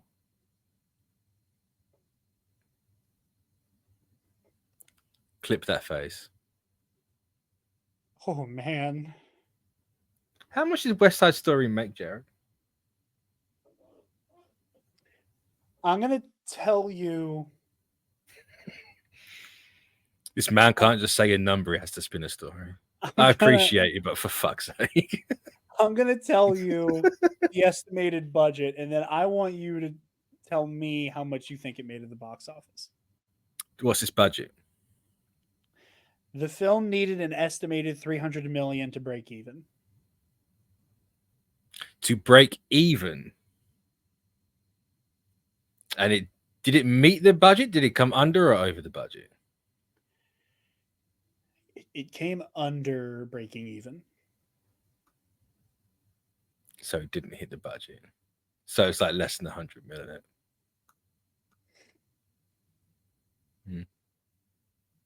And what was the budget? 150? 76 million. I don't know why I thought West Side Story. Honestly, I'll tell you why. I thought it made 300 million. Because I saw that number and I was like, oh, yeah. And then I read the rest of the sentence. And I guess at some point I gaslit myself into thinking that West Side Story killed the box office. Now, what was that La La Land? Because that was the last big one, right? Actually, I suppose no, you had Hamilton, but Hamilton doesn't count. Well, Hamilton also has not gotten a movie adaptation yet. No, but it's been filmed. You're not gonna have. Yeah, but I don't even think they got a theatrical run. They threw that on Disney Plus on 4th of July. That's during true. COVID. Yeah. So La La Land grossed 447 million. So yeah, there you go. Right, that you have the complete opposite ends of the spectrum there. But musicals historically do not do well for one reason or another. From my understanding of it, they've never done well. On a stage, yes, you will make fortune. Shit. What you're looking at? God damn. Chicago or Moulin Rouge? What are you looking at? Oh, Moulin Rouge is a fucking masterpiece. I agree. I think they both are, to be honest. But In the Heights. I'm looking at like more recent. Oh yeah, In the Heights. I forgot about that. Yeah, In the Heights. Yeah, that movie was a release of all time. Yeah. Now I like that movie, but that movie released. That definitely came out. Was In the Heights a like same day release? Because I want to say it was. Because I remember watching this on Max when it came out. I don't remember. When did it come out? June 10, 21. So that had to have been a split release.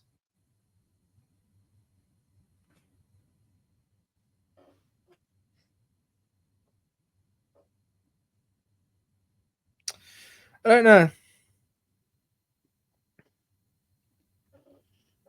know.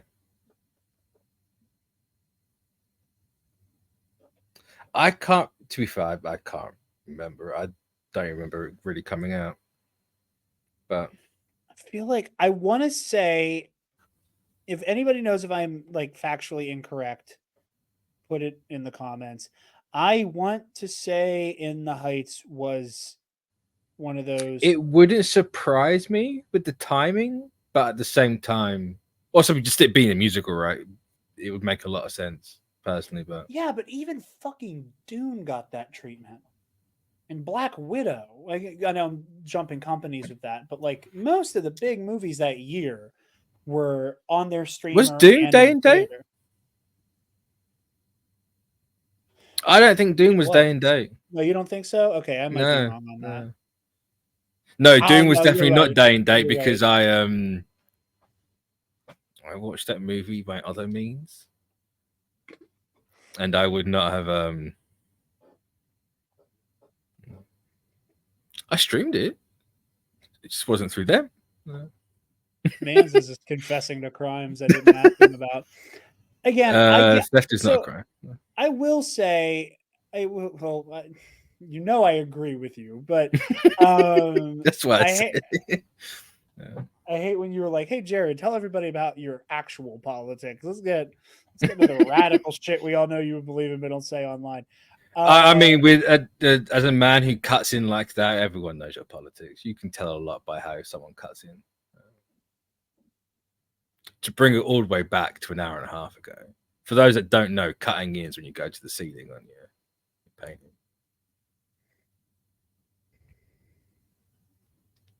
You're a dick. But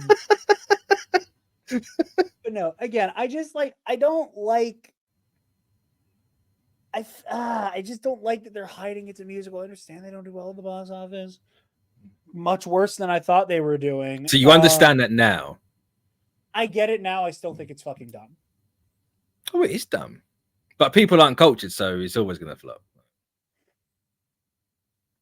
And Joker 2, Armin sent this in the chat earlier. I don't know if you've seen it. The predictions for this movie before, I'm going to get the exact numbers he said. I want to say 150. Because Joker broke $1 billion, right? Yeah. But opening weekend, this movie went from looking at 150 to 280 to 70.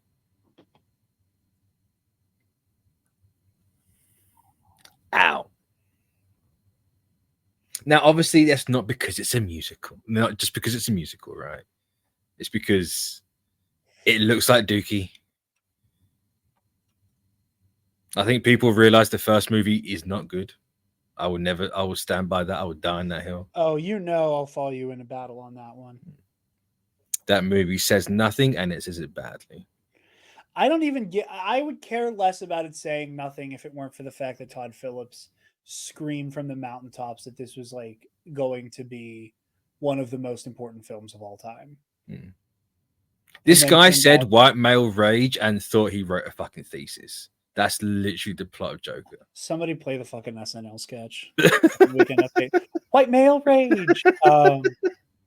That's one of my favorites.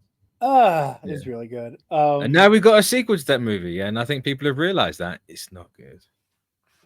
Sorry, Joker fans. I don't apologize, really. I truly think that the Joker movie was the beginning of Joker no longer being my favorite Batman villain. Oh, well, that's a fantastic. I'm so glad you said that. Oh. I think it bumped him down to number 2 or number 3. If it was number 3, it'd be a lot better. Number 1 is Ra's al Ghul these days. Interesting. I like Fallen Mentor. Fallen Student is fun. Shock. Mentor, Jared has a type. Who knew? Yeah. Congratulations, Mitch. You're fucking 4 years late to one of the. I'm not 4 years late. From a bit that has been going on since Dewback fucking discussion. Jared has a favorite type of character. They are brooding. They typically have a sword. They typically have a cape of some sort. And they have a weird relationship with their own morality. Congratulations, Mitch. You got there. 4 years of Jared has a type. No, I will not accept that. We have not been talking for that long. Anyway, hopping over to our other DC story. Oh, I thought that's only the one. No, the other one is what do you make of all this Green Lantern hubbub? I'll be honest, I don't give a shit. Mainly because I think it's WB's fault. I'd love a Green Lantern thing to actually get off the ground for the first time in 20 years. Even though it's not that it's been 20 years, but it's gonna be. Just the way WB have just treated Lantern. I'm like, you know what? I wash my hands of ever hoping about it. If it happens, it happens. Cool. I don't think like McConaughey and Brolin. For anybody at home who isn't aware, the rumor was that Josh Brolin was in like talks. I think it was late stage talks. Yeah, to potentially play Hal Jordan in James Gunn's DCU. with Matthew McConaughey and do I still have this clip? Please tell me I do. I'm going to be so happy. Matthew McConaughey and one. Hello there. That's fucking Obi-Wan Kenobi. You got it. Yeah. We had that in there solely to do the Obi-Wan Kenobi reviews. I'll be honest, that remembering now that Ewan was part of the conversation, not having these two in it makes it better. If we get Ewan McGregor, Green Lantern, I'm totally fine with it. I'm back on board. As it stands right now, I could not give a less of a fuck. Yeah. Well, I guess I'm asking, do you think it's legit that this is a thing? Do I think it's legit? I mean,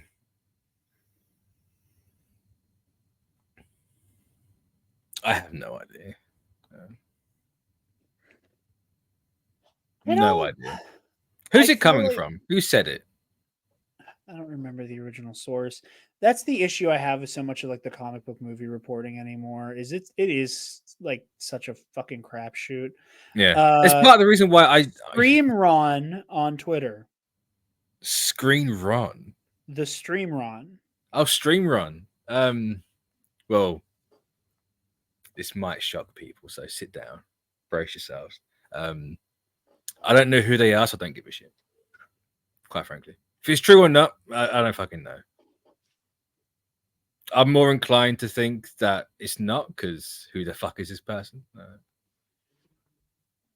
Yeah, I'd be like, I don't necessarily know if I like Brolin for Hal.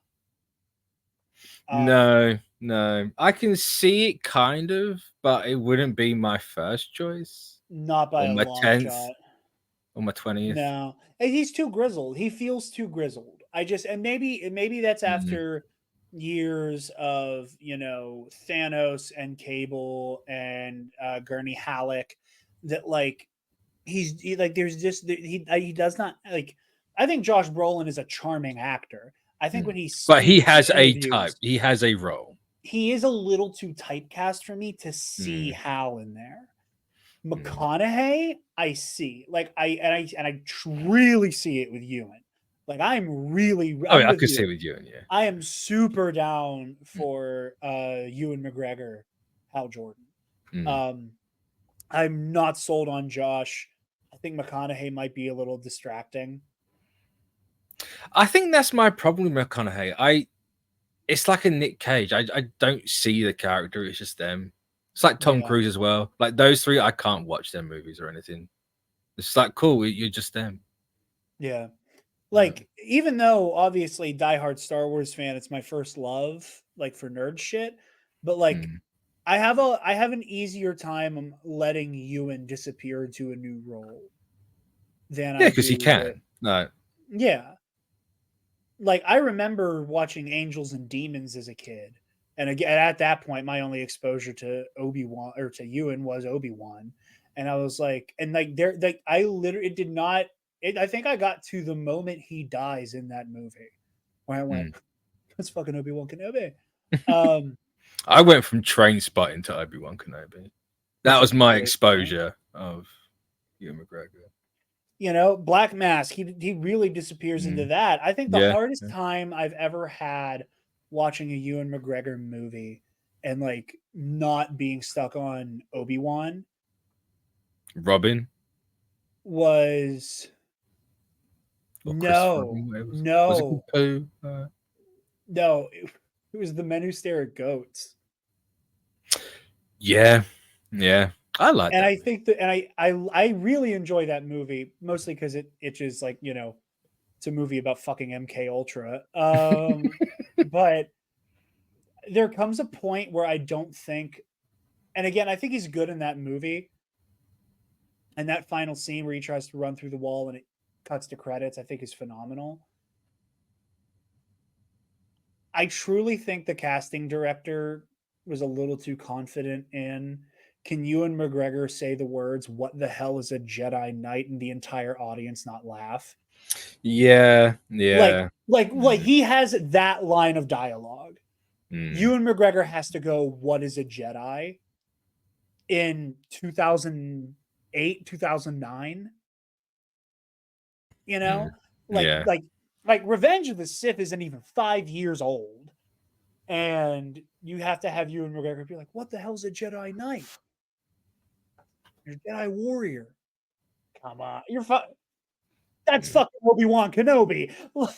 but like, I just feel like at least like 15 years too early. Yeah.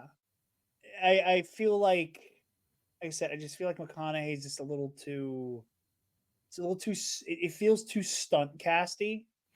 I agree. Yeah. Ewan, I like. If this pans out and it's Ewan, I will be super down. Have you asked Travis what he thinks about McGregor's? I didn't get it. I have not had a chance to. He's like I said, he's been busy with real life shit, so I haven't bogged him down with this yet. But that will be the first topic on the next episode he's on. Is Good. Forget everything else in the show notes. How do you feel about Obi Lantern Kenobi? And Brightest Day and Blackest Night. Hello there. Greeny one Kenobi. And oh God, Mitch, you just made me realize it will be the ultimate moment of vindication for me. Why? Because that means that dog shit Obi-Wan game was foretelling the future. Oh, shut up! No, because the box art is all green. No, we're not letting you have that one. That's sad even for you. Too late. I already claimed it. You're better than that, Jared. I want you to go tell Taylor what you just done. No. She's busy watching a documentary. So and I don't want to get bullied. Well, no, I don't right now. One last story here. One I saved for last because Mitch and I are Age of Ultron truthers. We got the exciting news that James Spader will be reprising the role of Ultron in Vision Quest. Very excited. Do you know, I've obviously had some time to sit and stew on this whole thing. Mm-hmm. And I saw one tweet and it kind of shattered my reality a little bit. Because it was, why bring RDJ back as Doom when Ultron for the MCU makes so much more sense? What? We could have had Pimtron as RDJ.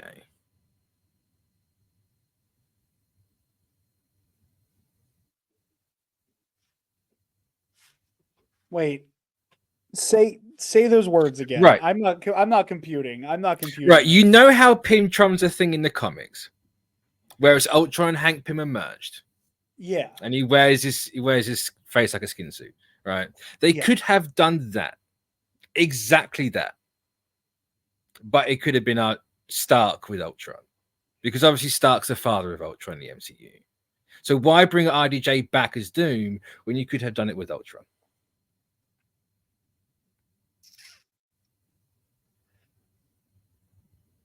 Assuming my argument is especially when, just to jump in quickly, especially when you know for a fact it's a TV show, it's going to be more Spader than Ultron, which I haven't got a problem with. Give me Ultron in a skin suit any day of the fucking week. I love that. Did they say that's happening in here?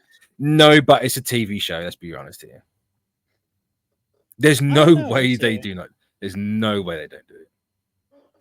No chance they don't do it. And it's not even for budget reasons. It's just the visuals alone. You have James Spader, then it starts acting all fucking creepy. His skin melts off, and there's just this blank expression under his face. Actual cinema right there. Maybe. My argument for Robert Downey Jr. is that, again, just want to make it abundantly clear. Cast a Romani actor as Victor Von Doom. We will never stop beating that drum over here. It doesn't matter if there isn't one that you can think of. It's a casting director's job. Exactly. Fucking find And one. Sarah Haley Finn is damn good at her job. You should She have is, found yeah. one by now.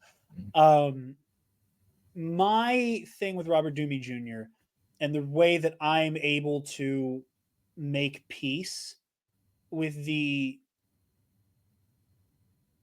casting is again the theory I posited when the news broke is that I think that this is a Tony Stark variant, not a Victor Von Doom Oh, variant. 100%. And I'm still on that. I'm still not against the idea of doing RDJ as Doom, as long as there's a certain caveat with that he's not the one going.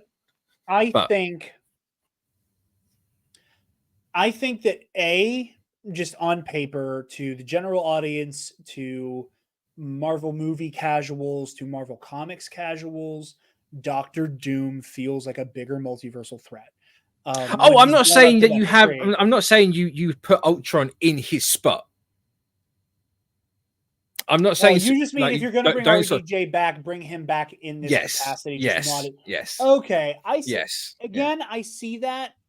It thematically makes more sense, and you also don't get looked at as just a stunt casting, and you're also not taking away a role from a Romani actor.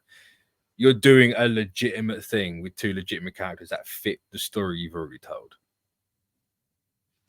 I see it. I try not to let my brain go to this place, but there's a part of me that's like, I don't see RDJ saying, "Yeah, I'll come back to half play Ultron." Well, you don't have to be half, right? He can be the entire thing. Like you can change Ultron completely to have it be RDJ. I know, but if we're getting Ultron back, I want it to be Spader. I mean, so do I. Again, I love that Spader's back. I adore it. Spader for me is the perfect Ultron. I don't think you can get around the voice not being Spader. He's too good as that character. Yeah, I think Ross Marquand does a good job, but like it's not. But like he's not Spader, but hits it out of the park. But it's just it's right there, right fucking there. I see that. Because I can't have Pinch. Like, I know I'm gonna get the skin suit Ultron, but it's not gonna be.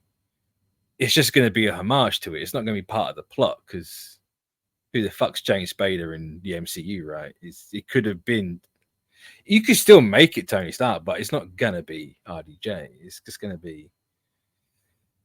I don't know. It put a bit of a damper on everything to me a little bit. I'm still hyped for Doomsday and Vision Quest, and I'm like the one person excited for Vision Quest. But hey, there's two. I thank God for that. And they're both on your screen right now. If it's the Maximoff family tree, I'm all over it. We'll see. But yeah, no, I like this. I'm excited by it. Mitch is too. We just got some like, what coulda, shouldas, but yeah. I was all in on it, and I was all, I was eating good, and then I saw this one tweet, and it just chink. Well, I think that is all we have for you guys on this episode of the Nerd Academy podcast. Be sure to tune in later today over at Mitch's channel, Mitch692, to catch the latest episode of Pro and Noob, where some revelations are had about what's going on with Neon Genesis Evangelion. So go check that out once it drops, and be sure to subscribe to Mitch's channel and get all of that juicy goodness. Yeah. And also keep an eye out later this weekend. It'll either be dropping on Sunday or Monday. I do have a video coming soon about everything that's happened over the last 2 weeks.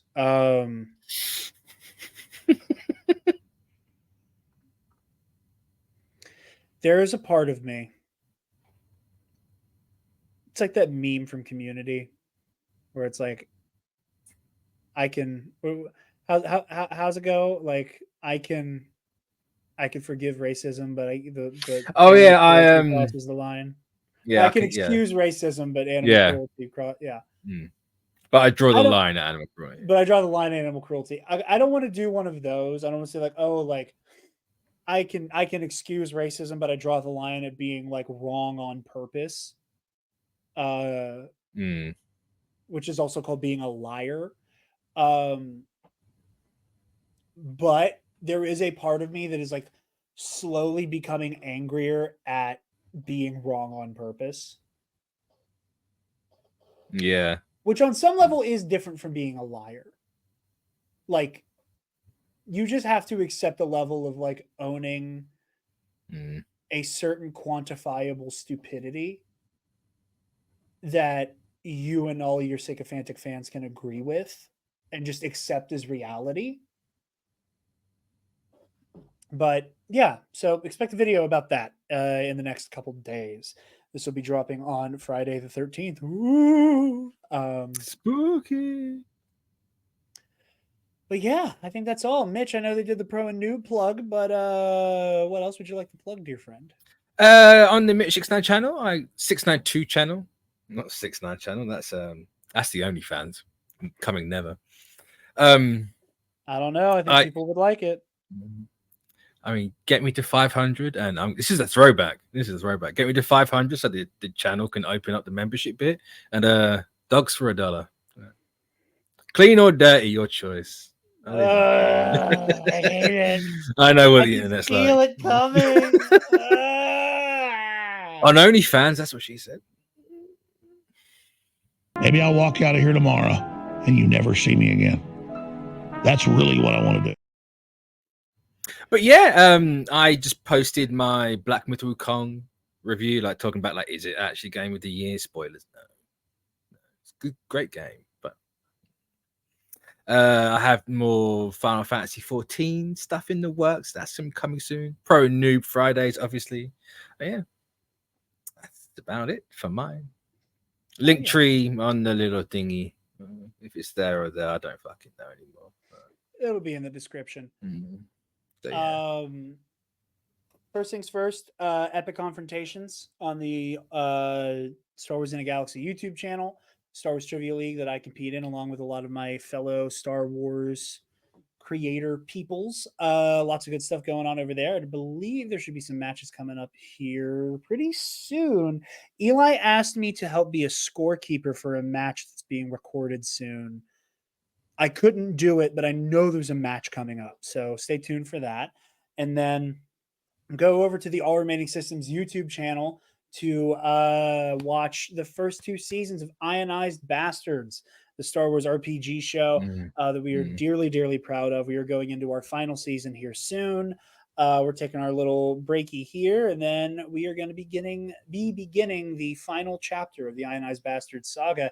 And as a little bit of sizzle for everybody at home, here's the intro for season 3. You'll never know what hit you. Won't see me closing in. I'm gonna make you suffer. That's how you put me in. I'm underneath your skin. The devil within. You'll never know what hit you.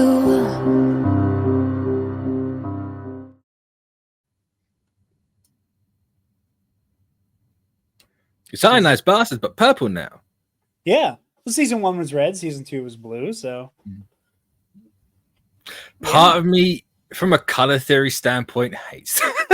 It's like you should have gone for yellow. Primary colors, but yeah. But yellow's hard on the eyes, and it's already like, it's its own version of Star Wars, and I feel like yellow is too like classic Star Wars. So because red and blue aren't classic Star Wars. You know what the fuck I mean, Mitch. I do. But yeah, the color theory part of my brain just had to say something. And it's again, no shit. I understand.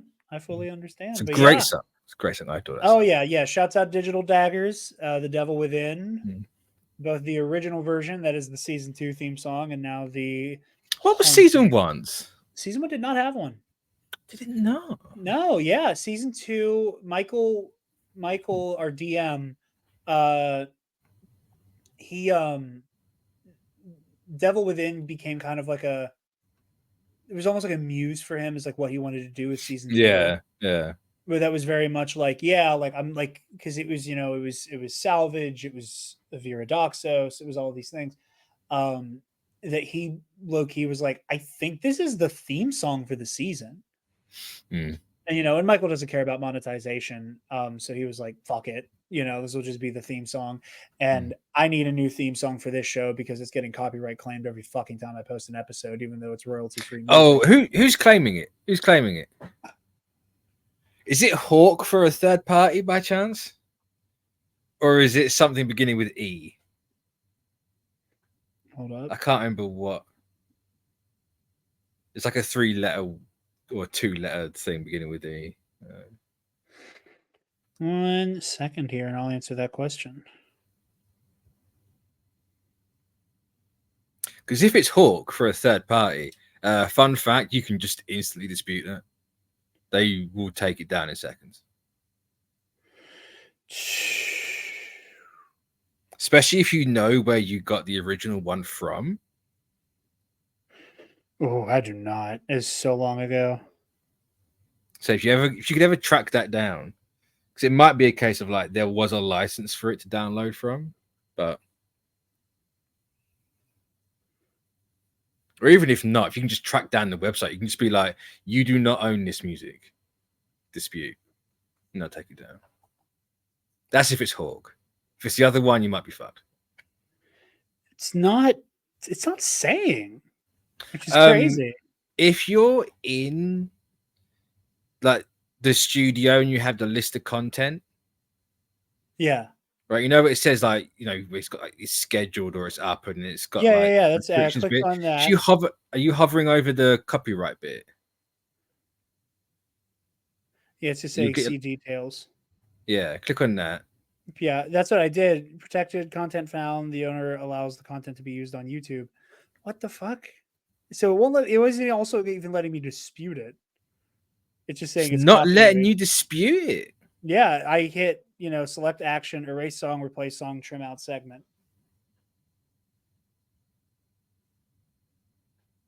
Isn't that a motherfucker? Huh? That's so weird. Right? That's so weird. That's fucked That's what up. I thought. Because I That's looked fucked at up. it before and I was like, this is weird, right? Yeah. But yeah, if you would like to follow me on the social media, I'm Dark Jedi 2552 on Twitter and Instagram. And you can find the Nerd Academy podcast on Facebook, Twitter, TikTok, Instagram, YouTube, wherever you get podcasts, and on our website, thenerdacademypodcast.com, where if you click that student store link, you can get your hands on some TNAP merch. TeePublic.com. And if you want to support the show, you can chuck in $1 to our Patreon. Hey, give me $1. Speaking of our patrons, thank you to our $10 alumnus, Ray Clausen and Paco, who may have changed his name. I did not check the Patreon yet. But anyway, thank you guys for watching. Stay tuned. More to come on this channel. Going to get back in the swing of things here and hope some schedules calm down. And we will be seeing you all very soon. And hopefully see you over at Pro and Noob. Class dismissed. Stop! Move away from the cookie jar.